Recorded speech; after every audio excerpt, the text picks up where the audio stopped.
Hi guys, today magmamarinate tayo ng ating pork barbecue.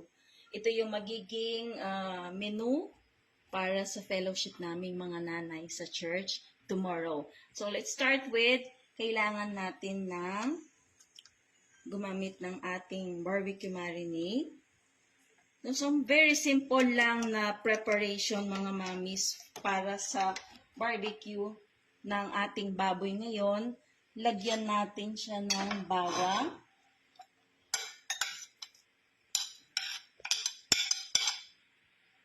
Okay, ang sunod natin na lagyan is yung ating thyme. So, naglalagay ako ng konting thyme mga mamis. Kung wala naman ay okay lang din, no? Nagbibigay din kasi ito ng magandang flavor sa ating pork barbecue. Maglagay din tayo ng ating paminta. Okay. Medyo dagdagan natin yung paminta dahil masarap ito sa yung ating kalamansi. Nag-squeeze na ako mga mamis ng kalamansi kanina. Nakakatuwa lang na itong squeeze ko na kalamansi na to ay galing sa loob ng aking bakuran.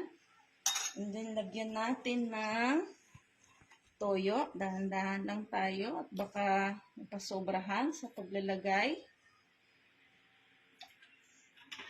Okay. And then yung ating oyster sauce. Siguro mga 2 spoons of oyster sauce ang aking nilagay. At yung last,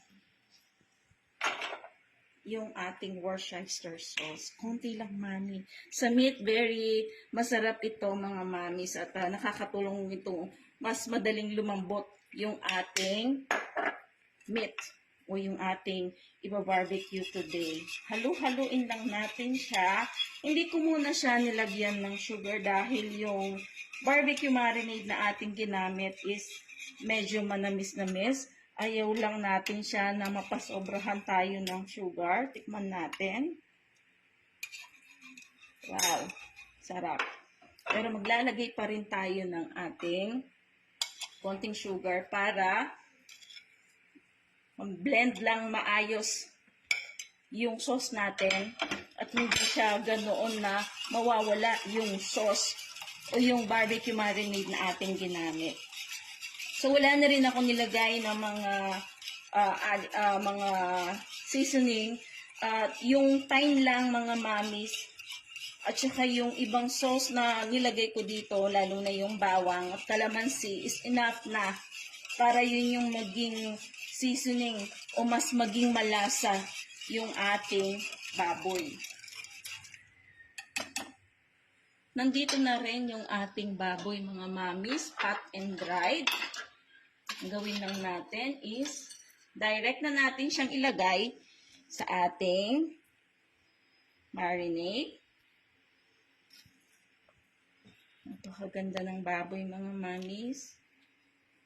O, hindi siya mataba.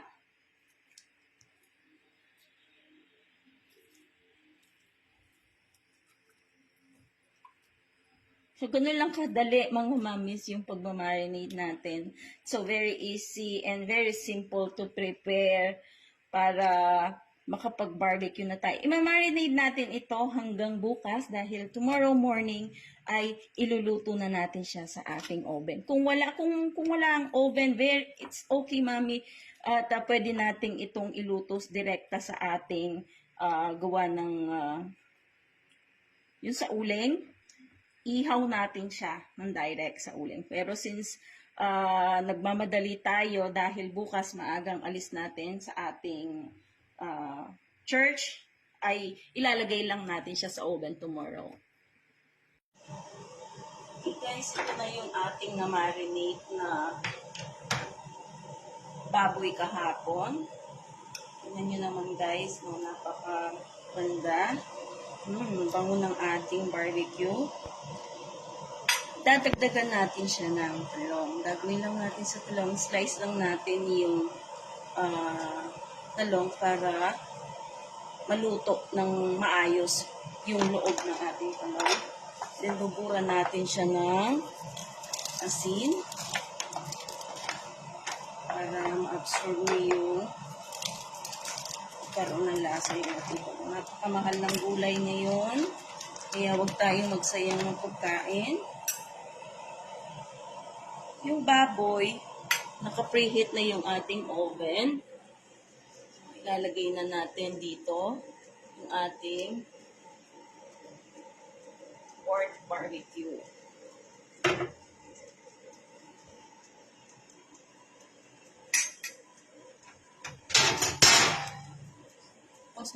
Guys, eto na at i-oven na natin yung ating pork barbecue. Oven natin siya for 300, preheat natin for 300 degrees Celsius. And then, for about 50 minutes, try natin. Depende kung gaano kabilis o yung magiging malambot yung ating barbecue. Balikan natin siya guys later.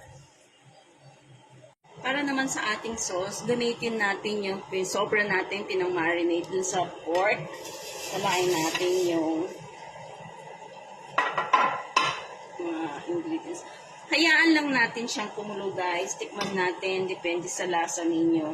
And then mag-a-add tayo later on kapag kumulo na siya, mag-add tayo ng kalahating bowl, small bowl ng ketchup. So any brand of ketchup you can use mga mommies.